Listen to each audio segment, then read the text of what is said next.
pa nila sa akin na there is a threat to my life inside the batasang pambansa? Why is there a threat to my life?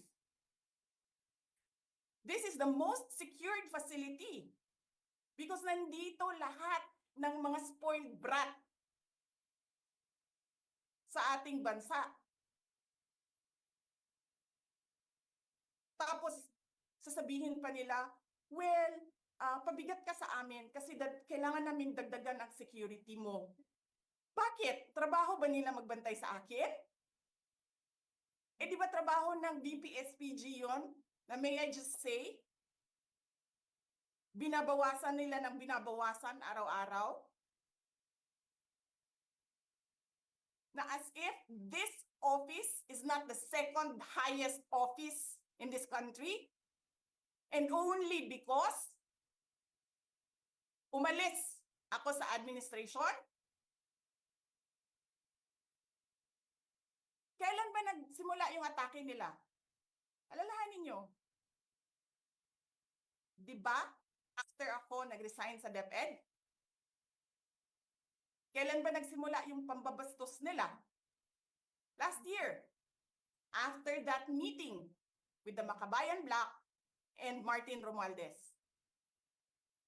They started destroying my name, pummeling me in the media with a multi-million PR campaign.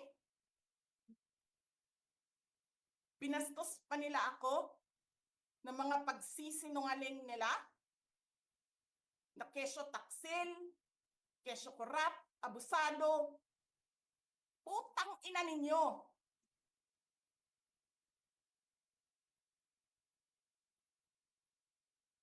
Sino ang korap? Yung mga congressman na yan na nag-hearing, anong sinasabi nila? Pagkatapos, pag na-off na ang mic, pag wala ng media, pasensya na kayo ha. Kailangan kasi namin ng pera. Mag-i-eleksyon na kasi.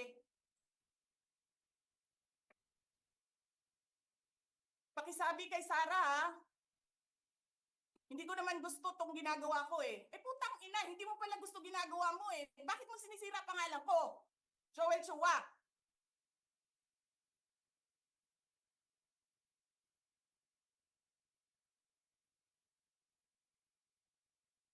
Ganyan. Ganyan ang bansa.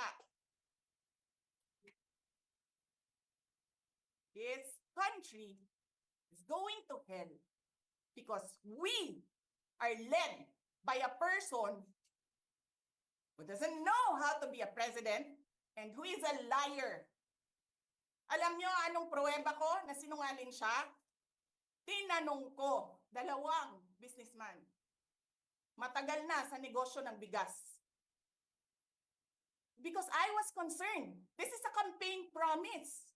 20 pesos na kilo ng bigas. And so, I really sat down and talked to a businessman. Sabi ko, sabihin mo sa akin, kung magagawa ba yung 20 pesos? Sabi niya, hindi. Napaka-imposibleng gawin yan. Because more than 20 pesos ang cost. Paano ka magbenta ng palugi? So tinanong ko, nagsinungaling ba siya nung sinabi niya?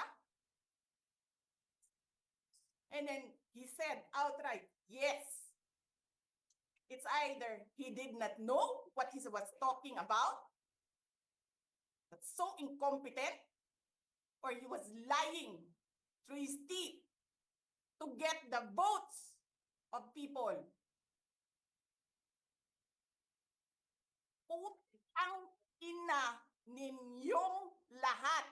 Martin Romualdez, Lisa Marcos, Bongbong Marcos.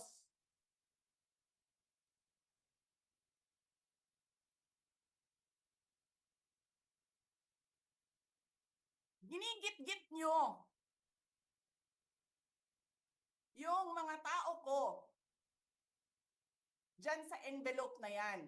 Lisa Marcos, naalala mo? Nagpadala ka sa akin ng video Sinabihan mo ako saan kukunin ang pera. Pinakita mo ang muka ng tao doon sa video message mo. Hi, Nikki. This is she's been working with us for the longest time. We trust her. You sent me written instructions about money. Millions a month. Anong nakalagay doon sa envelope? DepEd. Anong ginawa ko? Binigay ko sa DepEd. Putak na mukha.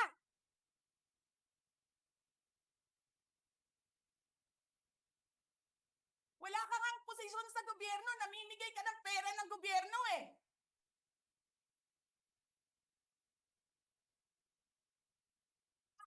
Sisirain mo yung tangal ng mga kasama ko sa Office of the Vice President.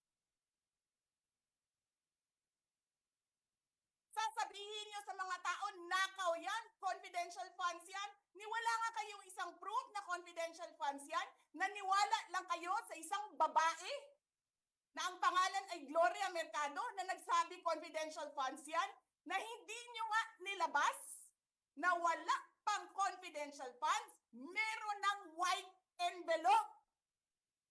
Kasi 2022 pa lang, ang ina mo ka, may utos na ng pera sa DepEd. Tapos kami yung nagsisinungaling? Nagpipigil ako eh.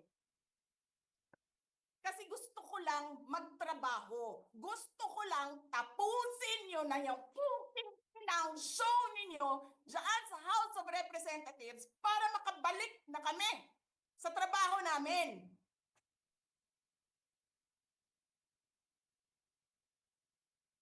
Tapos ganyan ang gagawin ninyo sa amin dahil hindi kami sumusunod sa inyo? Dahil ayaw na namin tumulong sa inyo?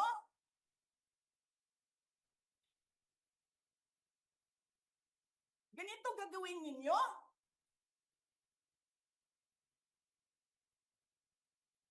Presidente ka, may speaker ka na involved sa bribery ng Supreme Court justices.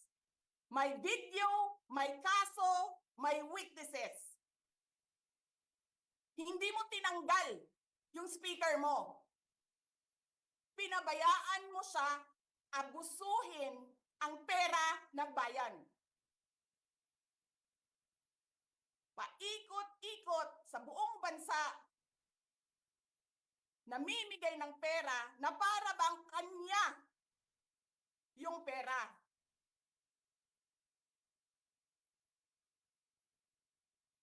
Eh di ba nga, lagi niyo sinasabi separation of powers? Anong trabaho ng legislative branch? Gumawa ng batas. Anong ginagawa ni Martin Romualdez? Nagdidirect ng DSWD, namimigay ng ayuda,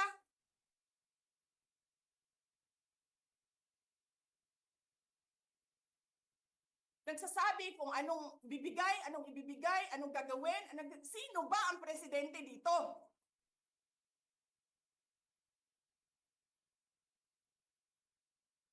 Alam nyo, alam namin, mali ang ginagawa ninyo. Sinabihan ko lang mga kasama ko sa Office of the Vice President, pasensya na, sumunod na lang tayo para matapos na sila.